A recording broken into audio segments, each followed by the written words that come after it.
Hi guys, welcome back to my channel where I just give you some sisterly advice. We are going to chat all things today. Yesterday I put up a little Q&A on Instagram and I figured we would answer some of these questions and just also have a little chat because today when I'm filming this is actually 8/8/8. It's August 8th, 2024, which means 8/8/24, 2024 equals 8. You know, it's a whole thing.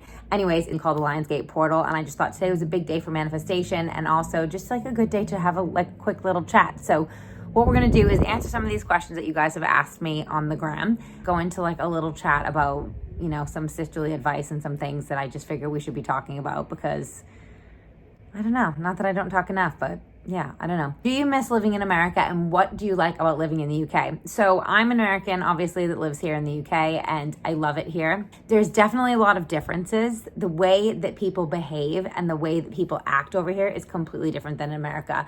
And even when I'm with like some of my American friends, I'm like, oh God, because I've been here so long that I've like assimilated because I can just tell the difference between someone's American and someone's British.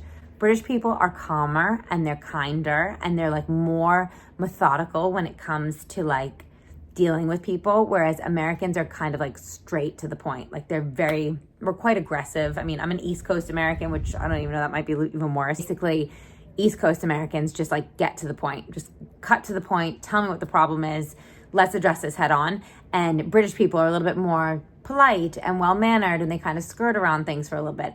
But I find that British people can be a lot more, I don't know, like they just don't want to offend you, but they will just talk about you behind your back. Where Americans are a little bit different. Americans are like, once they've handled the situation, it's over, it's done with, they don't really care. Definitely a difference between how people behave. Even the agents have not wanted to like offend me and not wanted to say, well, you don't fit this mold because I don't know, you're blonde or you're overweight or you're this or you're whatever. Like even then people don't want to say that. Whereas in the States, if you had an agent, they would just flat out be like, you know, you're too big for that role or you don't fit the brief, you know, etc.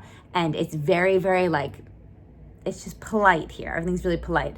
I also find that British people speak a lot softer. So American people talk loud and we talk fast and we really just want to get to the point. British people can sit and have coffee for like 4 hours. My mom came to visit and she was like, it's an all day affair when you go for lunch with someone. I'm like, yes, it is. It's a whole day thing. It's not you go for lunch for an hour or you go for coffee for an hour and then you go do the rest of your day. You literally spend all day. It's like an event, which I kind of love. I actually really, really love it. I also find that British people are they're just slower paced at things. So, you know, you're waiting in line for something and they're not multitasking. People don't multitask here in the UK. Things are a little bit calmer and slower. And I personally love that lifestyle. I said to my mom and dad when I moved here, the thing that I like the most about the UK is that it's a little bit more calmer and tamer. In the UK, you work to live. You know, you have a job to have a career to live how you want to live. In the US, you live to work. Everybody works. Everybody's a workaholic. Everybody's so fast. Nobody powers down. And I think that kind of it's difficult because it makes you not realize family time and things like that. I think in the UK, people really realize family time. They really take every Sunday to do a Sunday roast. They value that. They take, you know, pride in the fact that they get to see their grandparents or things like that. And families are really interconnected. I also find that they allow kids in pubs, which is just kind of funny. So we'll be out with my friends' kids and they're like 4 years old and we'll be at a pub. We'll literally be sitting at a pub. We're having drinks, having a great time, and the kids are playing on the jungle gym. Genius. Why do Americans not do that? Why do they not bring their kids to the pub with them? Because that's what stops people from socializing. I find British people are so much better at socializing than American people are. I love that the UK is slower paced. I love that, you know, it's more family oriented, at least I feel. And I love that people, you know, love their jobs, but also place more value on being at home. Things I miss about the US, man, things are slow here sometimes. Like things just take a long time and you go to order a coffee and you're stood in line and you're like, oh my God. And nobody's just multitasking. Like I said, nobody's in a rush to get something done. Nobody does two things at once. Nobody can cook and speak to you. No, it's just like a very, it's slower pace. And I feel like it's actually similar to some of the southern states. I've been down to Alabama quite a few times. I love it down in Alabama. I thought it was great down there. But I found it was a lot slower. Like you'd stand in line at Starbucks for like 15 minutes and there'd just be one person at the till. And that's a little bit how it is here in the UK. Just nobody's in a rush. That is one thing I do sometimes get like, oh my God. Things I miss about America, just the convenience of stuff. I miss how quickly you can get to places. In the UK, everything's kind of where we live, give or take 20, 30 minutes away, and people don't like to drive in cars. So in the States, it's like 20 minutes, amazing. You get there and it's fast, but where I live, you can get to like anywhere within an hour, and British people don't really like to drive that much, so they don't really want to spend an hour in the car. So it's a big thing to them if they go places. I don't mind it. I'm so used to it because the States are so big. On a personal level, I miss being close to friends and family, obviously. I miss the beach. You know, we don't live by the beach. We live in London, just outside of London, and I miss the beach. I miss the water. I miss the ocean because I grew up around the ocean. What else do I miss? I miss the weather sometimes because even though our weather's pretty similar to the UK, we get more snow and less rain, and you guys get a lot of rain here. But I like living here because there's so much more opportunity. There's so much more opportunity to live here, to be part of the culture over here. Like with my career, the way that my career has gone, I love being here because it just, you know, if I was living in the US, it would just be such a bigger, you know, pond to try to swim in. And in the UK, it's nice. Like I get to go places, and the show that I was on reached so many people, and I feel really grateful that I have this career because I don't know if I would have this career if I did in the US. I'd probably be trying to have a career like this, but I don't know if I would ever have a career like this. So I do love the UK. I love the UK for its small town feels, but big town vibes, if that makes sense. Like I always say that London, everybody knows everybody in London. You can walk into the street and stumble upon someone that you haven't seen in ages, and they're in London. And it's still this massive city like New York City. And it's just really, really cool because it's a small town feel, but big town vibes. So yeah, I do like that. Honestly, a lot of these questions are about living in the UK. What was the hardest thing about living in Britain to start with? The hardest thing probably would have been to try to get the visa sorted. It took a really long time. They don't make it easy to just come into this country. I was obviously sponsored on a visa from ITV when I was working for ITV. And then as time switched, I was sponsored on a visa from my agency, and my agency is amazing. And then obviously now I'm a wife, so I'm on a spousal visa, so I just live here permanently. Things were really difficult in the beginning. That was the hardest adjustment for me, was trying to get myself over here legally and doing it the right way. And I think just the hardest adjustment just in general was, you know, I stopped skating. So once I stopped skating, I was like, this is really difficult. And I think that adjustment would have been hard anywhere, but trying to adjust to a new life with new people and a new career and a completely different country, because yes, we speak the same language, but we do not sometimes. Sometimes I get really frustrated with how Paul says things, and I'm like, what is he talking about? And sometimes he's the same with me, where he's like, yes, we speak the same language, but we're not talking the same. There's definitely a difference. There's 110% a difference, but I love it here. Like I wouldn't change it for the world. If Paul and I ever moved back to the States, I know we'd frequent here all the time too, because I love it here. I find that this feels like my second home. And I don't feel like I'm a foreigner here. I feel really, really comfortable here. And I feel like I've assimilated. I've got like a weird accent now, and I can't kind of get over that. One of the other hardest things I would say is trying to learn how to drive over here. So I had to get my license over here, and that was really hard. Learning how to drive in the UK.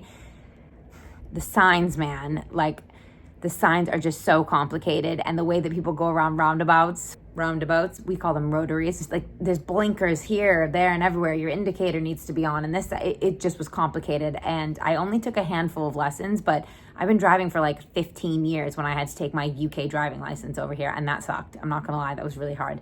But if I was, you know, advising people to come over here, I would say if you want to live outside of London, you have to have a car. It seems like more people in the UK definitely don't drive, that they use public transportation. Definitely from where I'm from in Boston, people don't use public transportation that often. Maybe in New York in the subway, or, you know, maybe down in Florida, I don't know, but in Boston, they don't really. And here in the UK, everybody uses public transportation. So we have a car, but we take the tube all the time. You still need a car. You still need to learn how to drive over here. If you live in the outskirts of London, you're going to want to have a car. So yeah, I'm so glad I got my license, but that was really, really hard. What's the best place that you traveled to and why?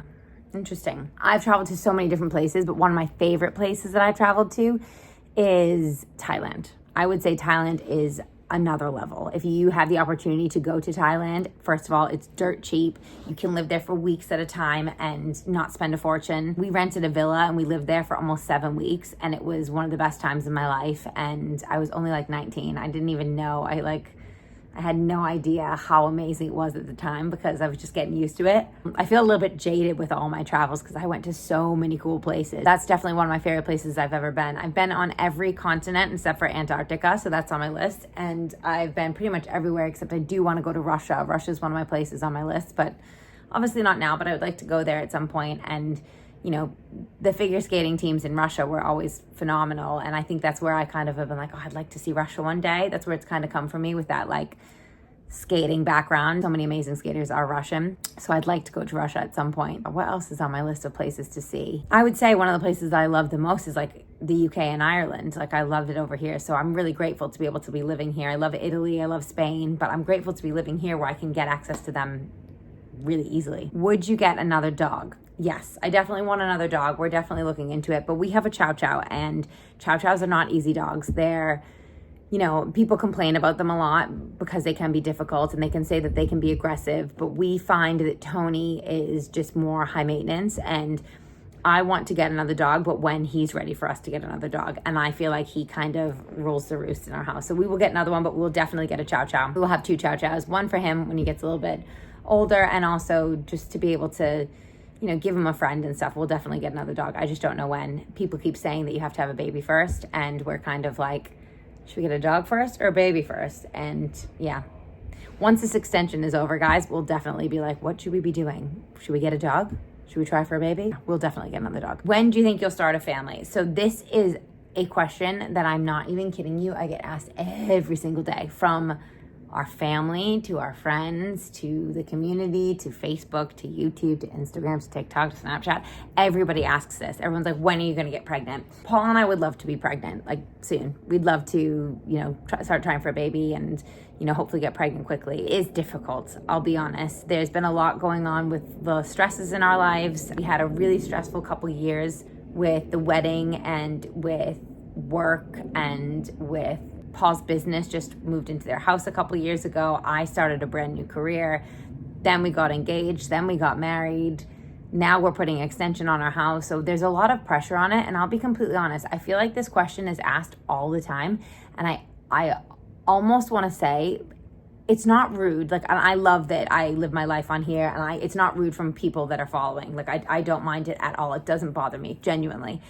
But I feel like if I wasn't in the position that I'm at, where I do share everything, I really feel like you shouldn't ask that to people. Only because, and it's different again, it's different for me. I put myself up for the scrutiny. I ask for it. This is my career. I choose to tell you guys things like this. So I'm not bothered by it at all. But what I would say is, if you have someone in your life that is in the process of, you know, just gotten married and you think that they want children in the future, asking them, when are you going to get pregnant, or are you trying to get pregnant? Are you guys trying? Because there's like 15 questions. Are you guys trying yet? When will you start a family? How many kids do you and Paul want to have? Things like that. Asking that question, I find, could be so hurtful to someone if they are trying to have a baby. It's different. Again, like I said, I am here. We're an open book. This is big sister energy. This is like that type of advice, and I want to stay like that here. I want this to be a page that you guys can come back to and chat to and get advice from, and also you can give me advice, and I want this to just be a page that we grow this community on.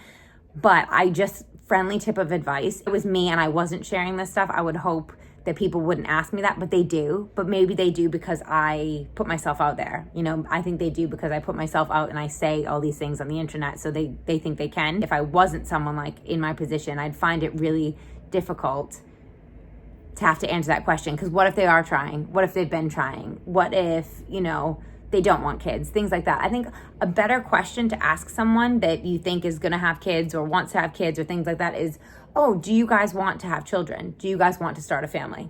That's a great question.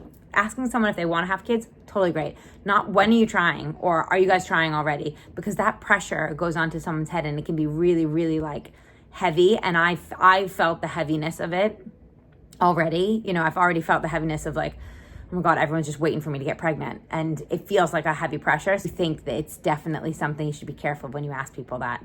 Just friendly girl advice for you all, like girl gang advice. Just girl gang energy. Just be careful. Just be careful when you say that to people, because you never want to hurt someone. And I know that none of these are said to, offend me or hurt me or anything. And I know it's because I choose to put myself out here, but just be careful when you say that to people, because what if they're going through IVF and you don't even know? Because it's a very private subject. That's all. Anyways, moving along. Do you put on socks, then shoes, or sock, shoe, sock, shoe? Socks, then shoes. And I always put my left one on first because I've been doing that since I was an ice skater. Socks, then 2 shoes. So left, right, left, right. Don't know, random question. A lot of these are about family stuff and baby stuff. You go to Winter Wonderland for your first wedding anniversary. That is a great idea. I don't know what we're gonna do for our first wedding anniversary. We love Winter Wonderland, so we went on our 1-year engagement anniversary. So we'd been engaged for a year on the 4th, but we got married on the 2nd of December. And we went with my entire family to Winter Wonderland, and it was awesome, and I loved it. And maybe we will go to Winter Wonderland. That's a great idea. Either that or we'll probably go back to Ashridge House. I would love to go back to Ashridge House on our anniversary as well, because I loved it there. I loved our wedding venue. Just thought it was like the best day ever. Honestly, I'm not gonna lie, guys, this video is longer than expected. There's so many questions on here, most of them having to do with family stuff that I think I've kind of shut down, but there's so many questions on here that I think I'm gonna have to make another video at another time. But this has been like 15 minutes of me chatting, so I just wanted to come on here, say thank you guys so much for watching everything. Thank you those of you that bought the Space to Create necklace. I am just blown away by it. Again, today is 888, August 8th. Manifestation Central. Today is such good juju. Get out there, manifest. I'm going to try to get this up for you guys on the 8th today, so that you guys can have it for the week. Those of you that have bought my manifestation jewelry with spacetocreatejewelry.com, I am literally blown away by it. I can't get over the amount of people that have purchased. Like, we were sold out. This is the connection necklace, and I just want to say thank you guys. Like, thank you so much, those of you that tune in every day, that tune into the Facebooks, tune into the Instagrams, whatever, the YouTube. I'm trying to build this YouTube community over here because I'd love to be a YouTuber. I want to officially be able to call myself a YouTuber. Do you know what I mean? I'm blown away. So these are manifestation jewelry, and those of you that know about it, they're here to help you create your best life. And they're not just jewelry, it's jewelry that will help you manifest your dreams. So connection, courage, clarity, consistency, things like that. That's what we named them. And that was my first drop with Space to Create. And now I'm hoping to do one with crystals if these all completely sell out, and you've pretty much sold them out. So we're getting there. Let's see what Megan says. Those of you that have been following along, thanks for being here. Thanks for tuning in. Let me know what you guys want to see and what you want me to talk about next, because I feel like I want to really get on here and start talking like normal, like girls chat, like we do with the lives and things like that. And I want to build this community over here so that we can have a safe space to talk about things and to ask questions, and a safe space. I want this to be a safe space that you guys can come on and ask me things, and I can go back and get answers from other people, etc., etc. But yeah, I love you guys. Thanks for being here. And yeah, I'll try to get this up for you guys tonight. Happy 8th of the 8th. Bye, guys.